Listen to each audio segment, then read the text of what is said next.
G'day friends, welcome to day 11 of Inktober 2017. Today, I'm going to draw a portrait, and I'm going to draw a portrait of someone who was very famous for drawing her own portrait, and that is Frida Kahlo. Now, I don't want you to get caught up in the highbrow, fine art aspect of this piece, because it's definitely not. If anything, I just added a ton of black ink to this piece, and I hope it shows you that even if you think you've gone too far, there is a way to pull it all together. So maybe that's the lesson that I pulled out of this piece today. But, and also, I like to leave the sketch lines in, especially if I'm working in ink. Like, I can't erase it, so I'm just going to have to go with it. So that line right down the middle of a face, I'm 0% bothered by it, and I hope you aren't either. And if you are, that's fine. I don't know how to help, but we all have our own opinions, you know what I mean? So let me just talk a little bit about today's piece and why I chose Frida. Now, I was on the internet.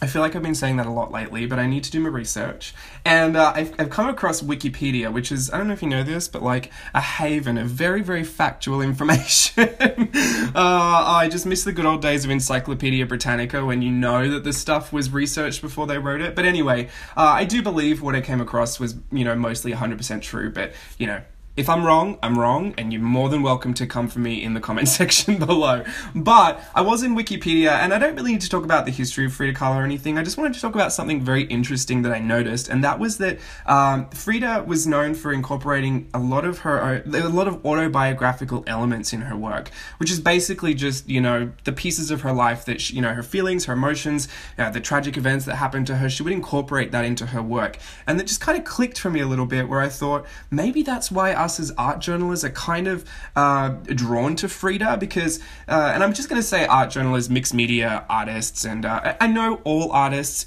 you know, put themselves into their work, that is the point, but there's something about Frida that a lot of us just seem to gravitate towards, and I'm just curious to know, maybe it's because she included, maybe she was the OG art journal, you know what I mean? Like, she's doing what we're all trying now, and that's including all of these very personal elements into our piece, and for me, I see kind of this connection between our modern hybrid art journaling that we're doing, where we're adding photos into our journal and ticket stubs, and we're turning that into art, and you know, we're including a lot of our own autobiographical elements. So maybe I feel like we're just kind of kindred spirits, and you know, there doesn't need to be a connection, but I picked up on it and I thought I might share it with you.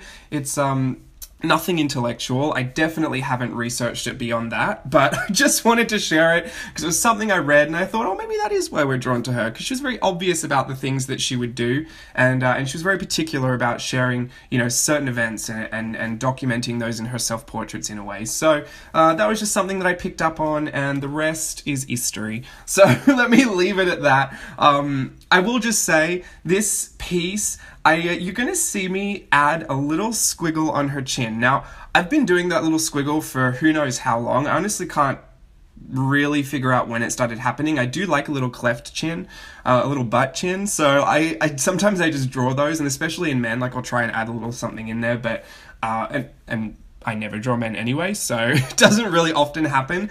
But for the ladies, for las chicas, I do put that little squiggle in there, and a lot of people are asking, like, why do you put the 6 in there? Why is it like a little scribble? What is that? Why is it there? For me, it has become a symbol for my middle name. I actually have 2 middle names. So my brand is James Luke Burke Creative, but my full name is James Garrett Luke Burke, and I do feel very guilty that I didn't put the Garrett in there, but it was already like 50 characters long as it was, so I thought, I can't do that, that is just so gratuitous, like no one's going to be able to remember that, how am I going to put that on any packaging or labels? It's like, seriously, it's long enough as it is, so I feel really, really guilty, and so on the chin of most of my pieces I put a little G, just so that I know that it's still included, and I'm still fully representing myself in this art. So that's what it's become for me, and you don't have to put it there. It probably wouldn't make sense if you put it there, but if you do want to put it there, it can be a 6 for you, it can be a scribble for you, it can be whatever you want it to mean. But that is the reason I put it there. Now it just reminds me that, well, it doesn't remind me, I know what my middle names are, but it's just kind of a little representation of the G from Garrett. So that's, maybe I just took a cue from Frida today, and just autobiographical element is that the little chin G.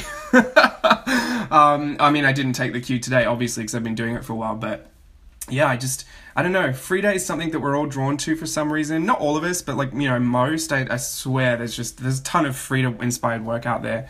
And I think it's really fun.